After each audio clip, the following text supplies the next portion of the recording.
출애굽기 31장. 여호와께서 모세에게 말씀하셨습니다. 자, 내가 유다 지파에서 우리의 아들 브살렐을 뽑을 것이다. 우리는 훌의 아들이다. 나는 브살렐에게 하나님의 영을 가득 채워주고 그에게 모든 일을 할 수 있는 기술과 능력과 지식을 줄 것이다. 설계를 잘하고 또 금과 은과 노스로 그 설계대로 만들 수 있는 재능을 그에게 주리니 그는 보석을 다듬을 줄도 알고 나무도 조각할 줄도 아는 온갖 손재주를 다 갖게 될 것이다. 내가 또 단지파 사람인 아히사막의 아들 오홀리압을 뽑을 것이다. 오홀리압은 브살렐과 함께 일할 것이다. 나는 기술이 좋은 모든 사람에게도 기술을 더하여 내가 너에게 명령한 것을 다 만들 수 있게 할 것이다. 곧 회막과 언약궤와 언약궤를 덮는 속죄판과 회막 안의 모든 기구와 상과 그 기구와 순금 등잔대와 그 기구와 향제단과 번제단과 그 모든 기구와 물동이와 그 받침과 아론과 그의 아들들이 제사장으로서 일할 때에 입을 옷과 거룩한 옷과 거룩히 구별할 때에 쓸 기름과 성소에서 쓸 향기로운 향을 만들 수 있게 할 것이다. 그들은 내가 너에게 명령한 대로 이 모든 것을 다 만들 것이다. 여호와께서 모세에게 말씀하셨습니다. 이스라엘 백성에게 전하여라. 너희는 내 안식일을 지켜라. 이것은 지금부터 나와 너희 사이에 표징이 될 것이다. 이 표징으로 너희는 여호와인 내가 너희를 거룩하게 만들었다는 것을 알게 될 것이다. 안식일을 거룩하게 지켜라.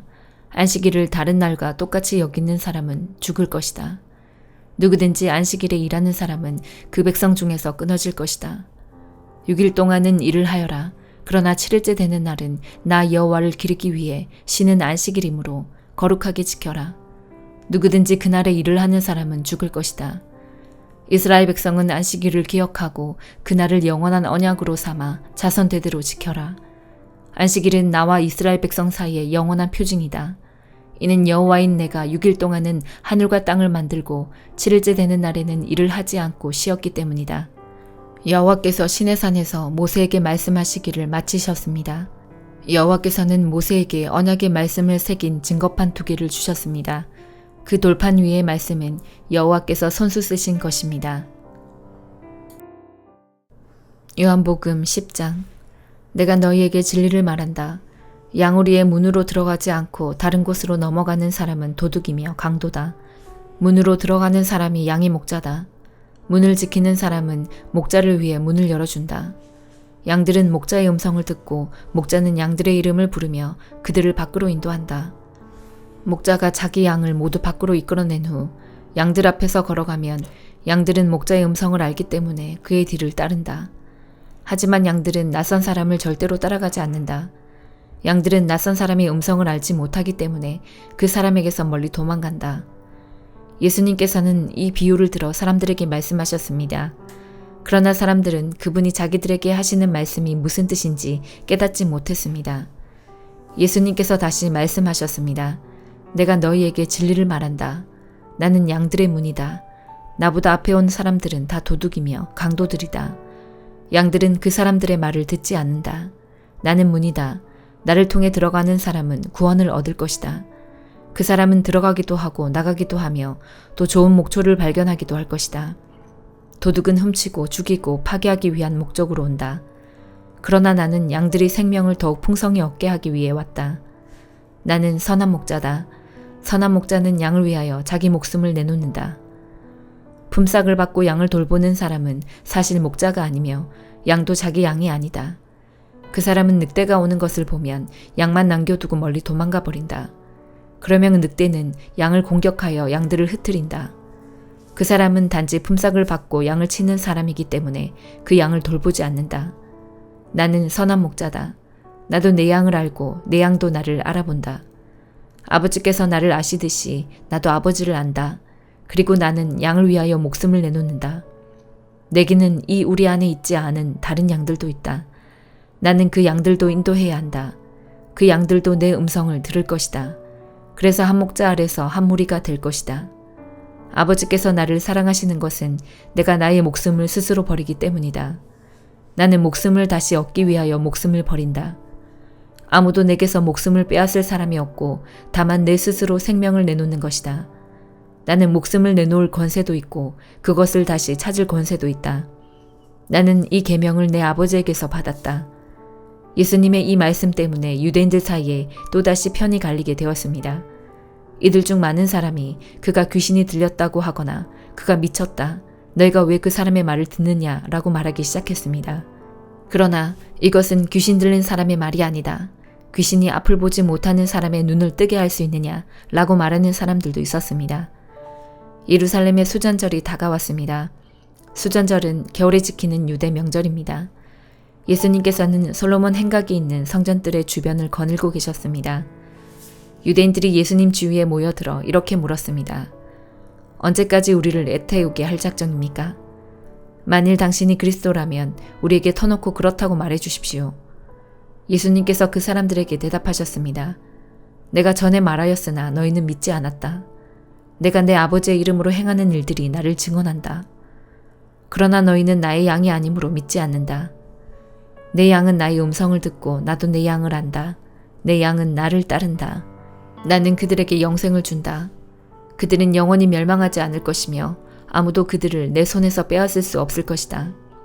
양들을 내게 주신 나의 아버지는 모든 것보다 더 큰 분이시다.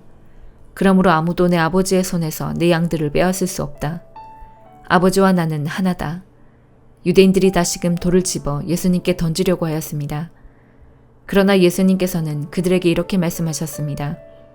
나는 너희에게 아버지에게서 온 선한 일을 많이 보여주었다. 너희는 도대체 이 중에서 어떤 일 때문에 나에게 돌을 던지려 하느냐? 유대인들이 대답했습니다. 우리는 당신이 행한 선한 일 때문에 당신에게 돌을 던지려는 것이 아니라 하나님을 모독한 말 때문에 그러는 것이요. 당신은 사람에 지나지 않는데도 자신을 하나님이라고 주장하고 있어. 예수님께서 대답하셨습니다. 내가 선언하는데 너희는 다 신이다 라는 말이 너희 율법에 쓰여 있지 않느냐. 하나님께서 하나님 자신의 말씀을 받은 사람들을 신이라고 불렀으니 성경은 파기될 수 없다.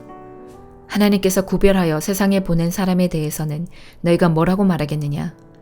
내가 나는 하나님의 아들이다 라고 말했다고 해서 너희가 어찌 나에게 하나님을 모독한다고 말을 하느냐.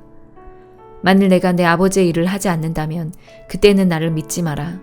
하지만 만일 내가 내 아버지의 일을 한다면 나는 믿지 않는다 하더라도 내가 하는 일은 믿어라. 그러면 너희는 아버지께서 내 안에 그리고 내가 아버지 안에 있다는 사실을 알고 그것을 깨닫게 될 것이다. 유대인들이 다시 예수님을 잡아가려고 했지만 예수님께서는 그들의 손에서 빠져나가셨습니다. 예수님께서는 다시 요단강 동쪽 전에 요한이 침례를 주던 곳으로 가셔서 거기 머물러 계셨습니다. 많은 사람이 예수님께 왔습니다.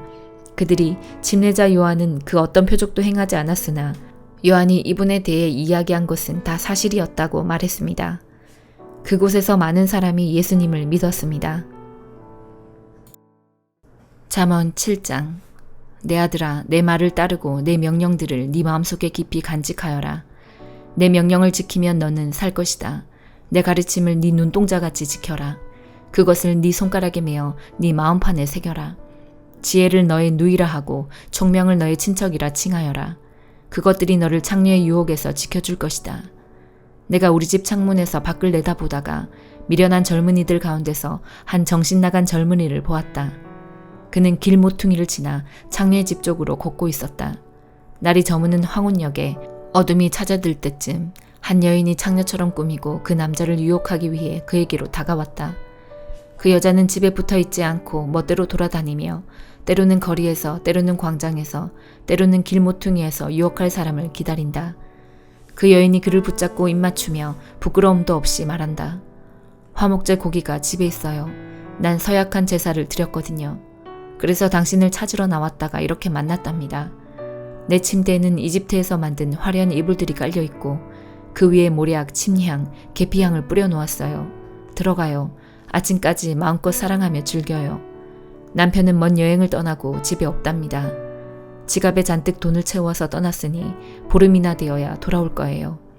그녀는 달콤한 말로 이 젊은이를 유혹하여 그를 넘어가게 했다. 그 젊은이가 그녀를 선뜻 따라가니 도살장으로 끌려가는 황소와 같고 졸지에 올무에 걸려든 수사슴 같구나. 결국 화살이 그 심장에 꽂힐 것이다. 그것은 그물을 향해 날아드는 새가 자기 생명의 위험을 알지 못하는 것과 같구나. 아들들아, 이제 내 말을 듣고 내 입의 가르침에 귀를 기울여라. 너희 마음을 창녀의 길로 향하게 하지 말고 그녀가 있는 길에서 서성이지 마라. 그 여자는 많은 사람을 희생시켰고 그녀가 죽인 자는 셀 수도 없다. 그녀의 집은 무덤에 내려가는 길이며 사망의 방으로 이르게 한다. 갈라디아서 6장. 형제들이여, 여러분 가운데서 누구든지 죄 지은 사람이 있거든 신령함을 지닌 여러분이 온유한 마음으로 그를 바로잡아야 합니다. 그러나 여러분도 유혹에 빠지지 않도록 조심하십시오. 여러분은 서로 다른 사람의 짐을 들어주십시오. 그것이 그리스도의 법을 이루는 길입니다. 아무것도 아닌 사람이 무엇이나 된 것처럼 행동한다면 그것은 자기를 속이는 일입니다. 자기를 다른 사람과 비교하지 마십시오. 사람은 저마다 자기 일을 살펴야 합니다. 그러면 자랑할 일이 자기에게만 있을 것입니다. 사람은 저마다 자기 일에 책임을 져야 합니다. 하나님의 가르침을 배우는 사람은 가르치는 사람과 모든 좋은 것을 나누어야 합니다. 스스로 속이지 마십시오. 하나님을 속일 수는 없습니다. 사람은 자기가 심은 대로 거둘 것입니다.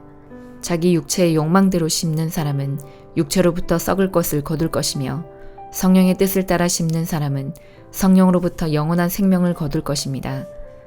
선한 일을 하다가 낙심하지 말아야 합니다. 때가 이르면 영원한 생명을 거둘 것이므로 포기하지 말아야 합니다. 기회가 닿는 대로 모든 사람에게 선한 일을 해야 합니다. 특히 믿음의 가정에 그렇게 해야 합니다. 내 손으로 이렇게 여러분에게 큰 글자로 씁니다. 여러분에게 억지로 할례를 받도록 하려는 사람들이 있습니다. 그들은 육체를 꾸미기 좋아하는 사람들입니다. 그들은 그리스도의 십자가를 따르면 박해를 받을까봐 두려워하고 있습니다. 할례를 받은 사람들이 스스로도 율법을 지키지 않으면서 여러분에게는 할례를 받게 하려는 것은 여러분에게 한 일을 가지고 자랑하기 위함입니다. 그러나 내게는 우리 주 예수 그리스도의 십자가 말고는 아무것도 자랑할 것이 없습니다. 그리스도의 십자가를 통해 세상은 나에 대해서 죽었고 나는 세상에 대해서 죽었습니다. 할례를 받느냐 받지 않느냐 하는 것이 중요한 것이 아닙니다.